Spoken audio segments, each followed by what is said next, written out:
So day one, day two, we've talked about industries, we've talked about export, importing, we've talked about manufacturing, but I think we all really do appreciate that none of this is going to happen if we don't have the right healthy population to support economic growth. And we all can say we want to fly to the moon, we want to do that, but health is wealth. So, there's no way we could have a conversation like this where I didn't feel a need for us to have a dialogue of what's the future of healthcare in Africa. And the next panelist will help us understand what's happening from an innovation standpoint, from an access standpoint. And please join me in welcoming to the stage Princess Dr. Moradeun. Thank you so much. And Princess Moradeun, she's, yes, a princess, and she comes from a line of royalty in Nigeria. Welcome, my dear. Thank you. Thank you so much, Tony. Love you. Thank you. Okay. Hello, everyone. Definitely a healthy nation is definitely a wealthy nation. I'm so happy to be here with you all this afternoon. It's been a great program, isn't it? You know, I've been in Arkansas over 30-something years. We've been doing conferences here and there, trying to get things done here. We were very successfully able to do it one piece at a time. That is, we'll do health, or you do business, you do every segment separately. But look at this. A woman comes along, a magnificent woman, a phenomenal woman, Miss Toyin Umesiri. She's been able to combine all of the things that we've been doing, singularly. She's been able to combine it all together into this powerful program. Please give her a round of applause. You are so phenomenal woman. Now, I'm so happy, and I'll be so remiss if I don't mention my very good friend. This lady, she is the arm and the leg of a lot of things, but she stays very quietly in the background. If I try to take pictures with her, because everybody that knows me know I love to take pictures, especially selfies. But if I try to take pictures with her, she says, "No, Dion, I'm in the witness program." But she's not. Miss Denise Thomas from the Arkansas World Trade Center. Love you. As we come to this segment about it takes a world, that is our role in delivering modern healthcare in medicine. I can begin to start this without first mentioning the fact that my organization, African Women's Health Project International, my area of focus is in women. I'm a little bit biased, of course. I'm a woman. But one thing I want you to just say is that before I bring up the rest of the panel, because I put on a lot of programs about women empowerment all around the nation, and especially being the chairman of the Global Council of Women for Development at the UN, I have to always talk about women empowerment first. And I want you to just go with me for a second. Just think for a minute. If you could play God and create the perfect leader of our time, what will this person look like? You will want this person to be wise, able to comprehend many sides of complicated issues. You will want the person to be able to create novel and innovative solutions to problems. You will want the perfect leader to be working for the good of the whole group, not just for personal glory. The perfect leader will inspire others by understanding their perspectives, capitalizing on their strength, and overcoming their weaknesses. And of course, the perfect leader will persist until the job was done, even if it was done meant for personal sacrifice. Guess what? You've just described a woman. And you've just described Toyin. You've described Denise. You've described Dudu. You've described some of these incredible women that you have here in this room. But right now, at this time, I'd like to bring to the stage with us our incredible panelists. These are huge companies here that are doing some tremendous work in African nations. So, ladies and gentlemen, help me in welcoming Mr. Boyd Nutt, founder of Legend Trek. And he's actually a chief. He's a chief in Cameroon. So, Mr. Boyd Nutt, please come up here. He's the founder of Legend Trek. Mr. Jason Carney, the founder of Second Milk.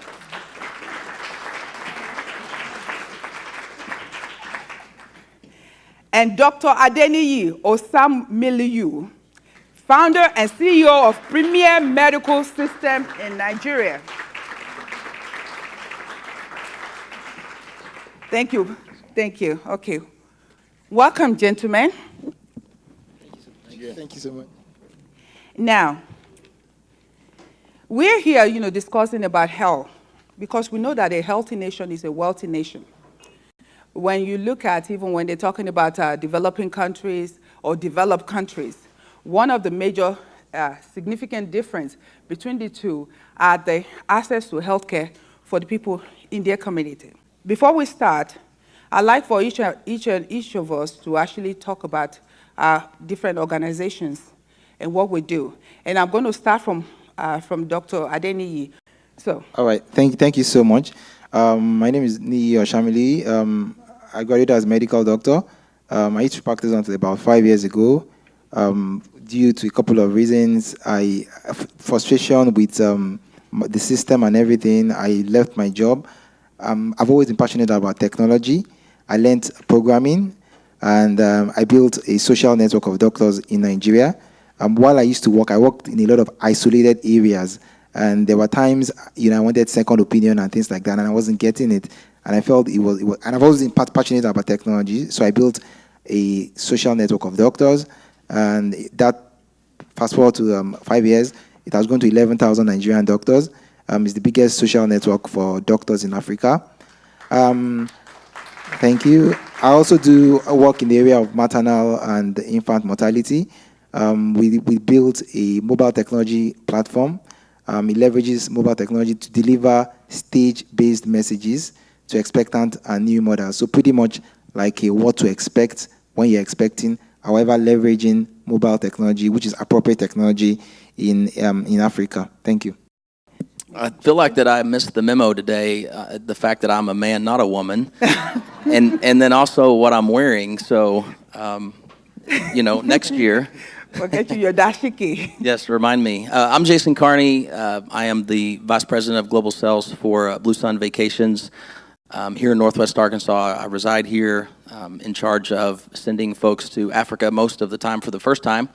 Experiencing Africa from a tourism perspective, also the founder and president of Second Milk, an NGO that was started in Malawi, Africa, and has since grown to Kenya, Uganda, and also Ghana and West Africa. And so we provide formula and nutrition for babies when their moms die.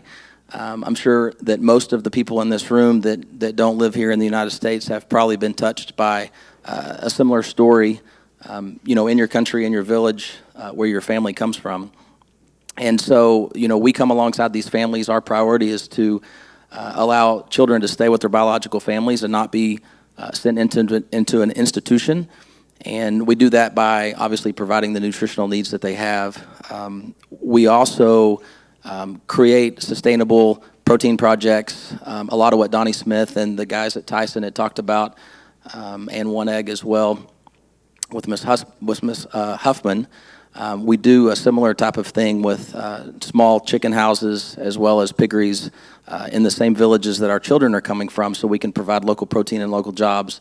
We use the income from selling chickens and eggs to send those same children, once they become school age, to private schools so they can get the best education possible. So it's a little bit about what we do and who I am. Can you hear me? Okay, good. My African name is Laji. I got that name in the time I was working and living in Mali in 2007 and 2008, and I asked them, what does Laji mean? And they said, well, Laji means that's the man who's been to Mecca. And I said, well, that's interesting. I'm Southern Baptist. It really probably doesn't fit me. But he was quick to point out that Laji is actually a term that they would use for honoring somebody. So that's okay. So when I communicate with my African friends, I usually sign my email with Laji. And they named my wife Miriam. I didn't ask them what Miriam meant, but I guess it's good. Why I'm wearing this outfit today is I was doing eye clinics in Cameroon this past December, and I was fortunate to meet the chief or king of one of the areas we were working in, and his name is King Jean Condu. And when I knew I was going to participate in this summit, I communicated with the king and said, you know, we're going to be doing this. Is there anything you'd like for me to say on your behalf? And I asked him that because while I was there, he gave a party for all of my team, and he designated me a Shabu. And you might say, what is a Shabu? I didn't know either, so I had to ask, of course, and I found out that every king in Cameroon has a council, they call it, usually 12 men, and they're his main advisors, no matter how big his kingdom is. And then he has another level of advisors they call Shibu. So I was very grateful for him granting us that recognition, and I said, now that I'm a Shibu, I guess I'll be representing you in Arkansas. And he said, yeah. And he said, the only thing I want you to tell the people at that summit is tell them that Cameroon is open for business. And he was a fairly young guy. I guess he's in his 40s, and I found that he's very much like the other leaders I met in Cameroon. They're very open-minded, and they want only the best for their people, no matter what form that assistance takes. So that's a good thing, too, I think, because you think sometimes they're closed-minded to foreign investment and foreign assistance in many ways. But in healthcare especially, they're very open-minded, and they welcome anything. If you would humor me just for a moment, would everyone shut your eyes? Just close your eyes for just a moment. You're all blind now. Now imagine how you're going to get home or to your hotel. You're blind. You can open your eyes now. I'm sorry, I didn't mean to scare you. There is a hard, cold fact, though. How many humans are in this room? Raise your hand if you're human. I hope there's not anything. I can guarantee you, each one of you humans in this room, that if you live long enough, you will get cataracts in your eyes and you will go blind. It is a fact of the human body. In Africa, there are 9 million blind people. And I'm talking primarily about sub-Sahara Africa. And there are 27 million Africans in that area who are severely visually impaired. Now, that is over 35 million people out of the workforce. What would be the shot in the arm if they gained their vision back and could join the workforce and be productive again in their lives? What would that mean to them personally, to their families, and to the entire nation they live in? When I lived in Mali, there was an intersection that was very famous for us foreigners, and we called it Beggar's Corner. And it mainly consisted of persons who were standing on the street corner in that sector, and they were begging. And I noticed on every person that I saw there were blind. Each one had a child at their elbow who was their caretaker and guided them around the city. There were 2 people there out of the workforce, and the child was not going to school. Blindness is a severe problem. It affects every human. It affects every country. 90% of the visually impaired people in the world are in the developing countries. A high proportion of those who are visually impaired or blind are in Africa. We've got to do something to fix that, okay? Now, I've been in this thing now with Legentrex doing vision clinics for 9 years. I've been continually frustrated, and it doesn't matter whether it's Africa or South America, frustrated by this one problem.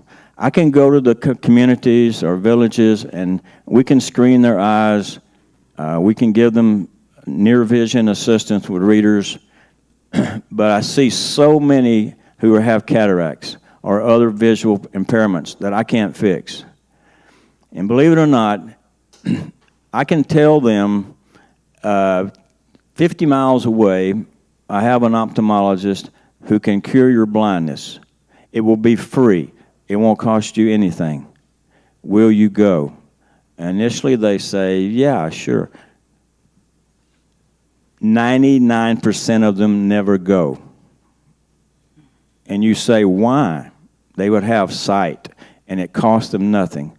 There are a lot of cultural and other reasons why they do not go. I'll give you one example from Peru. I kept butting my head against the wall on this problem in Peru, and I finally asked somebody, why won't that woman go to Cusco and get her cataracts repaired? And they said, well, this is one of the stories. Between 1996 and 2000, the president of Peru was Fujimori. You probably heard the name. Fujimori had a program where he had an idea to decrease poverty in the nation of Peru. He would reduce the birth rate of poor people. How he did this was forced sterilizations of women and men. During those 4 years, 270,000 women were sterilized forcibly by his regime. 22,000 men were sterilized.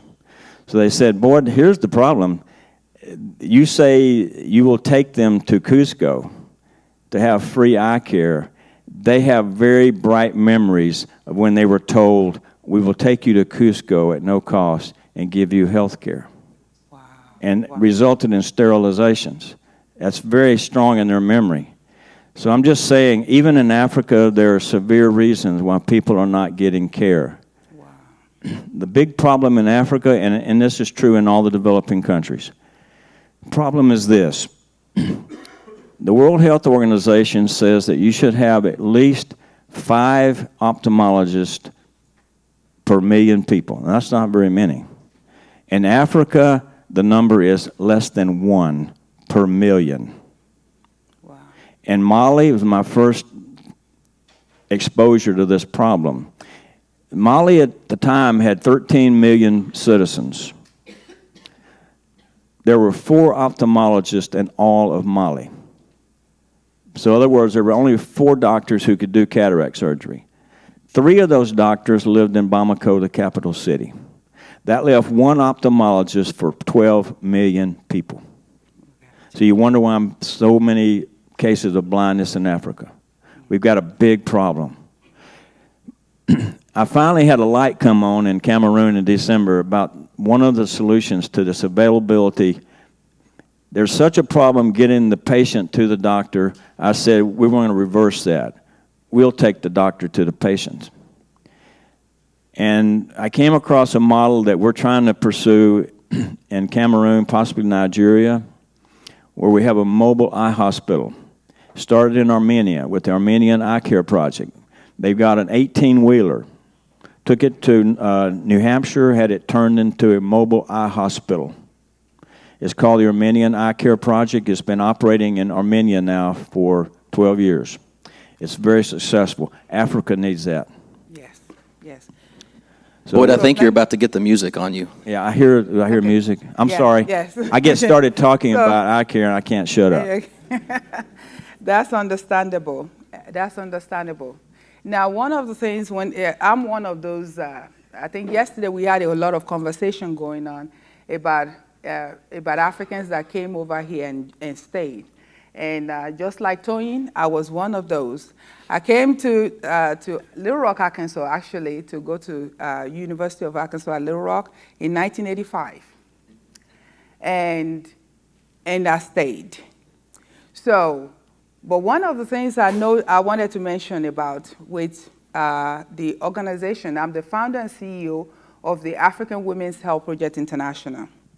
Originally, when I stayed, my focus at that time, because my first degree was in journalism, and then I turned that into being an entrepreneur. So I turned that into doing fashion shows and doing cultural engagements all around the state. Now, it was in 1997 when, during a visit back home after the death of my grandmother, that even though, from 85 to 1997, all I was promoting was the culture and the beauty of Africa and the fashion. So you can see, so it's all part of me. But in 1997, I went back home, and I think, you don't think about some of these things sometimes. Sometimes you are in an environment and you don't really see the difference. Then you go to a different environment, you get acclimated to that environment, to how things are operated over there. Then you now come back to the other environment and you see the big difference. We just finished my grandmother's burial, and we were at the beach. And out of the corner of my eye, there was a little boy he was in a tattered clothing. It was less than 7 years old, 6, 7 years old. And he was in tattered clothing. And we had just finished eating, and so we had some food discarded on the sand, on the ground. But this young boy was going to where the food was on the floor, and he was eating it with the sand and all, and putting some in his clothing. Now, the locals over there, maybe just being used to, it's just a scavenger or whatever, just a loose one. So they shooed him away. Now, the little boy now went, and it just caught my eye out of the side, and I followed him to where he was going. And where he was going was his mother was under a shack, not too far off. She had about 5 or 6 other children with her. They were all younger than the little boy, and the mother was breastfeeding a child out of one breast. She had a wrapper wrapped underneath. So there was a baby a little bit over 1 year old that was feeding out of one breast. The breast, you can see there wasn't much milk there, but she was feeding the baby, and the other breast was gangrene. It was oozing. I think that was the first time in my life that it hit me that, there's some things that just not, that we have to do something. So, of course, and having a journalism background, I enlisted my younger brother, who is a physician in Houston, and some of my friends. I have a host of friends that are medical doctors. I've decided that we have to do something. That woman had breast cancer. It was just a matter of time before she went. And of course, when she goes like that, what happened to our children? And one of the things we found out with African Women's Health Project International was birth, not long after that. And one of the things that we found out was that there were women that had 5, 6, or 7 children. They've never had a pap smear, they've never gone to the doctor. When they get pregnant, they have maybe like a midwife. Maybe they see a midwife when they get ready to have the baby. And everything is just done, And that's one of the reasons why when you have the high infant mortality rate, you know, that's one of the reasons why, you know, we're talking about all these different gentlemen over here talking about healthcare. So our area of focus, African Women's Health Project International is a 501c3 organization right here in Houston, in Little Rock, Arkansas. Started from here because, you know, what I did was when I came back, and since I know basically everybody else that knows somebody else that knows somebody else. So I enlisted everybody together, and I know that. So we came up with the mission. Our mission is dedicated to bringing health and healing to citizens in impoverished areas. And then to find a way to strengthen the healthcare delivery system among women.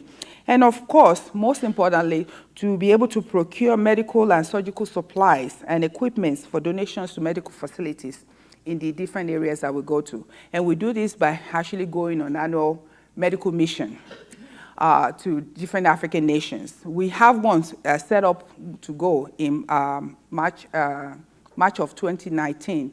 And with that one, because breast cancer was really killing a lot of our women, and we decided that we are going to, by the time 2019 March, we're going to actually take 5 mammogram screening machines to those areas. So we need your help and all your partners in that. But you know, that's one of the things we do. Our area of focus is in breast and cervical cancer screening. We want to make sure that we do the medical screening each year so that we can, at least a woman can actually have an annual checkup every year, at least once a year, so that, you know, a lot of the things that might creep up later, because we know that, you know, screening is definitely the best way to go about. Now, one of the things I wanted to pose these questions to you all, because we know this, especially working in the healthcare field. I might have started from journalism, and then, of course, because I go on medical missions so many times, I did go to nursing school. I went to nursing school. By the time I finished nursing school, I realized that I don't have the anointing for as a nurse. Because, you know, you have to have an anointing. You have to have the real anointing to be a nurse. Nurses are the most important people, care delivery, when you look at it. And you really have to have the anointing for that. So, but I know I can talk, and we can definitely get information around. So being an advocacy is definitely second to that. So now, so then instead of finishing, I finished with it, but I didn't take this the exam. I went ahead and got my master's in public health, because I know that we have to do research and advocacy, right? And of course, just completed my PhD. So thank you. And to all the nurses in this room, please give them a round of applause. Anointing. So let me ask you this. What is the connection between a healthy nation and economic prosperity? How will you take that? I'll start with Dr. Adeniyi. All right. Thank you so much. I'll quickly say something that the Honorable Minister of Health in Nigeria said. So when they get to the Federal Executive Council meeting and everybody's advocating for money, what he used to say about trying to get more money and budgetary allocation for health, he would say if they don't budget money, a lot of people will die in health. But what happened was everybody learned that. So the Minister of Works will say, if you don't build roads, people will die. Mm-hmm. And the Minister of Transport too will say, if you don't fix things in the airport and stuff, people will die. So he wasn't getting as much as what he wanted. So he realized if he wanted to get more money, more allocation, he had to make a business case for health. What is the connection between health and economic prosperity? What is the connection between health and growth? And indeed, health and economic growth, they are intertwined. They are interlinked. You can look at it this way and say, when there is economic growth, there can be a country is able to invest more in the health of its people. It's able to provide universal health coverage like you have in the UK and some extent, or to a larger extent, in the US. In Nigeria, universal health coverage is just 5%. On the other side, the Minister of Health now makes a case and says, if you invest in health and you are able to reduce the life expectancy or increase the life expectancy by 1 year, you are able to increase output by 4%. And so when they make this kind of statements, it appears people are more willing to listen. Thank you. I lived in Malawi, Africa for some time, and we had a lot of opportunities to experience the local healthcare centers and hospitals that were in that country. And I don't know how many people here understand or know much about Malawi, but the last 3 or 4 years, it's been the #1 poorest country in the world. So I don't say that to drive everyone down and be depressed, but this white guy, it was very hard for us to live in an environment like that, but was also very knowledgeable and educational, I guess I should say, for us and our family and how that we can serve and help the people on the continent of Africa. One of the things I researched recently was that Sub-Saharan Africa accounts for 13% of the world's population, yet bears 24% of the global disease burden and only 2% of the world's doctors. So you think about that math and those equations, that doesn't really work well for this mindset around healthcare throughout Africa and seeing the success of that. I think they also estimate that it would require about $25 to $30 billion of investment capital to be able to, and that's in healthcare assets only, but would be needed to make a change throughout the continent. And so the question of the connection between a healthy nation and economic prosperity, I would finish my answer by saying that without economic prosperity and economic development, there will be no change in the mindset or the current state of the healthcare in Sub-Saharan Africa. Excellent. Well, when I got into healthcare, I was living in Mali and flew all over West Africa and observing the different situations in each country. We came back to Arkansas and decided we wanted to do something in Africa, and we decided, what area will we work and help? And my country director there came up with the conclusion that the greatest need was vision care. And I found that in most government health programs, vision care is towards the bottom of the priority list. I don't know why. Because you think that's a no-brainer. People need to see to work. And I never really put it in an economic sense. I just thought it was a no-brainer. We don't want blind people, right? We want people to see. But you have to convince governments, hey, there's an economic reason why people should see. Just recently, I was interested in hearing Dale and Scott Donnie talk. I'm very proud of the fact that they're Arkansans. That didn't have to happen. It's a great thing. Proud of that. And not long ago, there was a vision screening team that went into the Rwanda trading company that Scott has, and they screened them 250 employees, I think, that he had there, and many of them needed eyeglasses to do their job better. And the conclusion was that after them getting their vision repaired and improved, their productivity went up by 11%, just by getting readers. So we've got to realize there's an economic reason for people to see. They interviewed one gentleman who was working at the gate where the trucks came in and out and employees came in and out of the plant. And he reluctantly said, often when I'm checking off the list of people here, I have to get someone else to read it to me because I can't read it. I can't see the words. He got a pair of eyeglasses. Now he does it alone. It's such a simple thing, and cataract surgery takes 10 minutes. You can go from total blindness to sight in 10 minutes. Wow. That's a miracle. That's biblical, okay? That is excellent. Yeah. Now, let me ask you this. In your own view, what are the critical problems in the healthcare space that each of you are in Africa? And what can we learn, or how can we partner with American businesses? All right, thank you so much. So, healthcare generally, there's so many problems in terms of human resources, in terms of infrastructure. You look at the number of doctors, number of healthcare workers in Africa, whether it's doctors or nurses. So this makes it critical to leverage technology.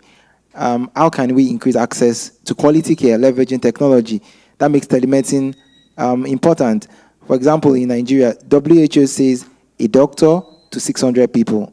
In Nigeria, you've got a doctor to like 5,000 people. So the question in terms of partnerships and things like that, how can we leverage technology, telemedicine and things like that? How can we make it increase access, to care in Nigeria and in Africa? When I think of what most people in Malawi at the time when living there, they would share with me about hospitals and healthcare centers is it was a place to die. It wasn't a place to get healthcare. I think a lot of the reason was based on the availability or the lack thereof of medications and proper doctors and such. But also, there was private hospitals and things from, area to area that could be paid for, but the problem was that the local people didn't have any sustainable income whatsoever.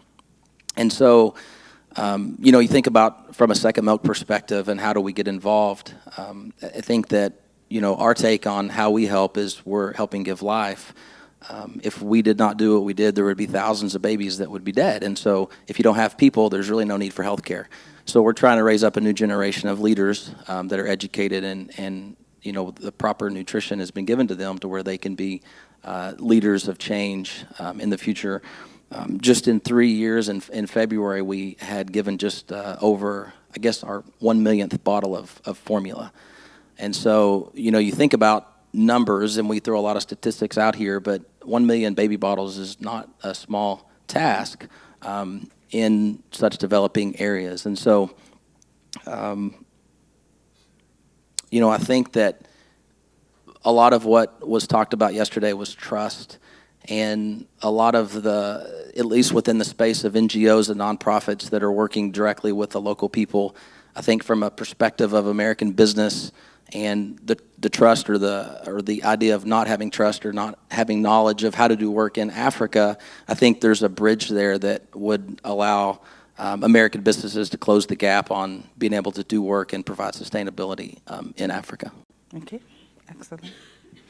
That's a good question. It's difficult to have a non-government organization or charity anywhere in the world. You've got to rely on people that trust you and your integrity, that you're going to produce. It's been a result of a recent study that if you are a philanthropist or a corporation, you contribute to eye care, that the return is like 30 to 1 on your dollar. That's pretty good. So I'll tell you a little story about corporate reasons for helping in humanitarian things. In Peru, they had a national soda. It's called Inca Cola. It was owned by a Peruvian family. The whole nation was so proud of the fact that Peruvians owned that company from the beginning. And for years, Coca-Cola and Pepsi have been trying to purchase that company. They reluctantly did it 3 or 4 years ago. There's still hard feelings towards Coca-Cola in Peru because they took a family country drink, a brand that everyone knew, and this American corporation comes in and buys it up, and there it goes again, And I would love to sit down with a Coca-Cola fella and say, hey, you got a bad reputation in Peru. I know your drink is great. I drink Coke. You got a problem in Peru with your brand because of what's happened. Nothing could help your brand more than when we go do eye clinics, let the people know that Coca-Cola is one of the sponsors. There's no telling what that could do to help your reputation. It's a win-win situation. You're helping people see, and you're helping your brand. So corporations can get in with partnerships and collaborations with charitable organizations such as ours. You can't do anything but help your brand. And you can, if you're introducing your brand to a region, what better way to introduce your brand with that collaboration? If you want to enhance your brand, what better way to enhance your brand? It's a 30-to-1 return.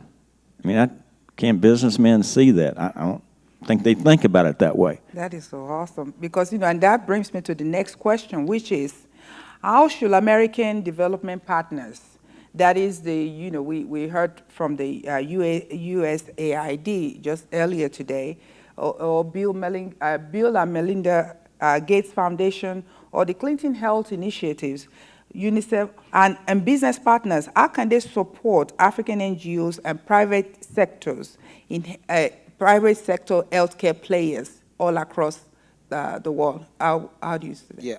Okay. I think what is critical. So in health, for me, I think three things are very critical in health. Impact is critical. Sustainability is very critical, and scalability. A lot of development partners are working in Africa, without it, across Africa, whether it's USAID, the FID of the UK, Bill and Melinda Gates, and things like that.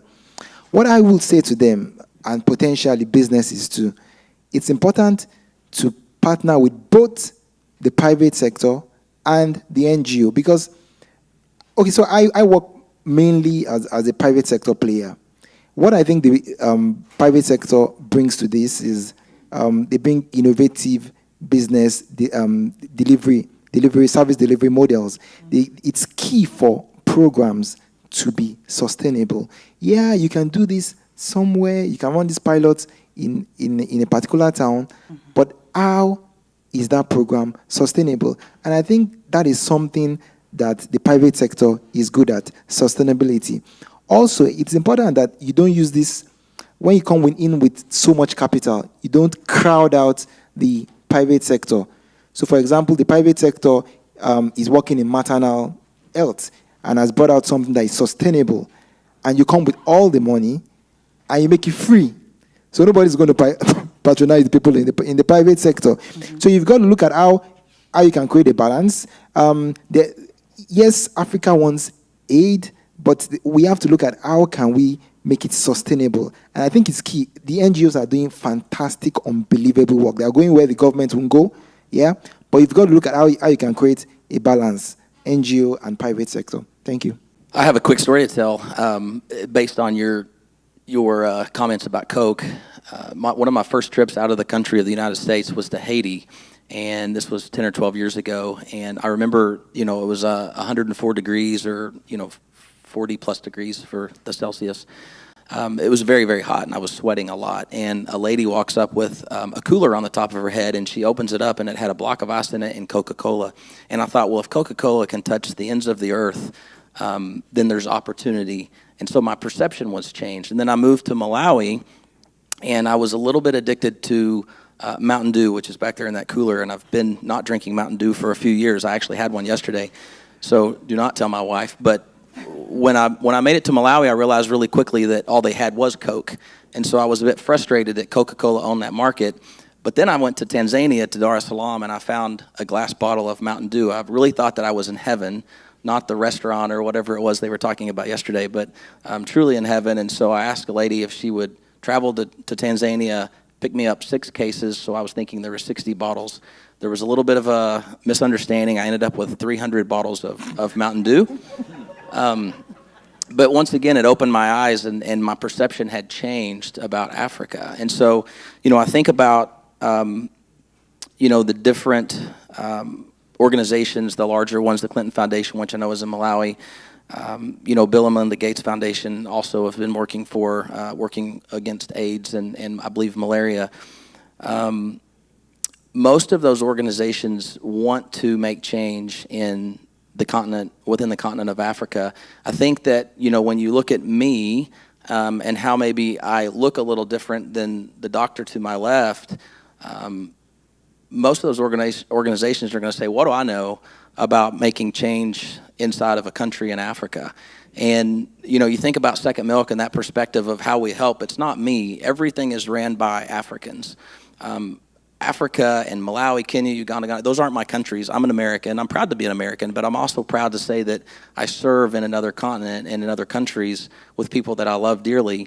But I believe that it's very important for them to partner with NGOs, because we, as an organization, and my team, my African staff, they run everything, but they have the pulse and they understand the heartbeat of what's going on with the local people, not me. So just my 2 cents. Excellent. Excellent.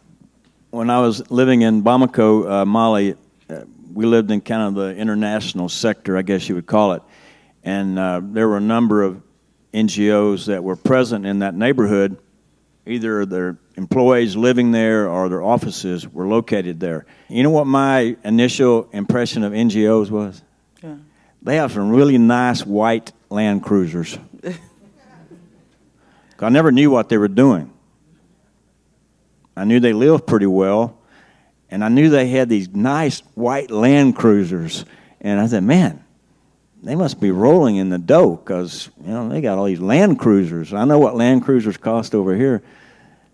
So I'm sure they were doing good. It was just that it wasn't being advertised to the population well enough. So there's no better way to help us spread the word and get things done in a more positive way than to collaborate with corporations who are in the countries. They know the land, they have the resources, they have the brains to make anything work. Walmart is a perfect example. When you talk about how Sam started Walmart, he went out and got the best talent he could buy. Distribution was a key. Computerization was a key. But he had the sense to know that he didn't know it all, but he found people who did. So we need to find some way better to link up with corporations as we do our work. It helps the corporation. Obviously, it helps us. Because there's nothing more difficult as a nonprofit than to get reliable resources to help you do your work. It's very difficult. When we do academic scholarships in Mali for girls, I just pray every year that the same people who are with me on scholarships will be with me next year. Because if they back out, there's a girl that's out of school. So you're always worried about reliable sponsors who have the resources to make a difference with you. So if anybody here wants to invest, that's a good way to do it. Get your money, your return 30 to 1. 30 to 1. Walmart even understands that. So, collaborate with NGOs, have transparency, and advertise what you're doing to the population. Thank you so much. That is so wonderful, because that brings me to my last question. And the last question is just really, I just want to appeal. It's like, how can organizations such as ours, because when you look at on this panel over here, we're doing specific things for specific in a specific area in healthcare. How can we come together to achieve a higher impact of care? And one of the ways I would want to suggest too is this. I don't know if everybody has seen this. We have a medical mission going to Africa, going to Nigeria actually, in March of 2019.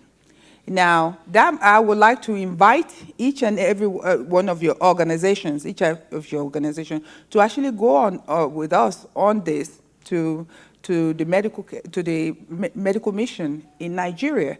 And with that, if you don't have an inroad into Nigeria already, this is an opportunity to actually do that, to create a second milk in Nigeria, to create, to create Legend Treks in Nigeria, and of course you're already in Nigeria. But I think that's one of the things that we can do. We can do some things to actually impact it. But I would like to maybe throw open the floor to see if there's any question. If we can get one question. Thank you. The employees like to be involved in something special. They like to know that they're making a difference. And a lot of people work in small businesses because they feel they have more meaning, they can make a big difference, they're not, in a big organization. So I think, getting with chambers of commerce and getting their members involved is a good thing to do. And I'm glad that you brought up the blindness. People don't think about it. I never thought about it until about 5 years ago when I had 3 retinal detachments. And I was afraid of going blind, and I was saved by a doctor here in Springdale. So I'm glad that you brought that up, because people really don't think about their vision until they're maybe losing it. Yes. So thank you. Yes, thank you so much. That is such a wonderful, powerful comment that she made over there. Because even with African Women's Health Project International, that one of the ways we were able to do some of the things that we did was we were listed under the Cardinal Health Care. The employees actually make donations to our organizations, and so with the different companies, whether big or small, the employees want to be a part of something bigger. So I think that's really great. If I might add, Walmart has a great program that I'm aware of locally, because my son has a charity that works in this area and around the country. And Walmart has a great program for their employees, where if their employees contribute time to helping a charity, Walmart gets involved in that in a monetary way. That's a phenomenal program. And I don't know whether they're doing it if somebody wants to go to an international mission trip, where they help them with that, but that might be something they could think about, because anywhere you go in this town or this whole state, especially up here in Northwest Arkansas, the philanthropy you see every day from Walmart founders, Walmart employees, it is phenomenal. I can't say enough about them and Tyson's. So they didn't have to do that. Awesome. Okay. Yes. Can I say one thing about technology real quick? I've just recently become aware of how there's a company in England right now who has developed a phenomenal piece of technology. In Africa, more people have cell phones than have toilets. This company has developed a system where you can take a cell phone, smartphone, you can attach a small device to that cell phone, and you can do a complete eye exam. Previously, it's taken huge pieces of equipment, very expensive equipment, to do this. They can now do it with a smartphone. I priced one of them last night. It's $270. You can examine a person's eye and look at their retina. You can test their acuity in 10 minutes. And you can train any nurse or healthcare provider in the communities to operate this system. They can send the pictures anywhere in the world to a specialist. It is phenomenal. So technology is going to help us, I know in high care, tremendously when we get a hold of that equipment. Excellent, excellent. I think they wanted you to repeat your question, your comment. Well, I was just wanting to say to recognize Africa as an innovator in medical field and healthcare as well. The first heart transplant was done in Africa. Telemedicine from Cameroon and Ghana, they are in cutting edge of innovating in that field. And then the old remedies that have been there for centuries. Now pharmaceutical companies from Europe and the US are going to Africa. So Africa has things to offer as well as needing health care. Excellent. And I think that concludes our section. Thank you so much.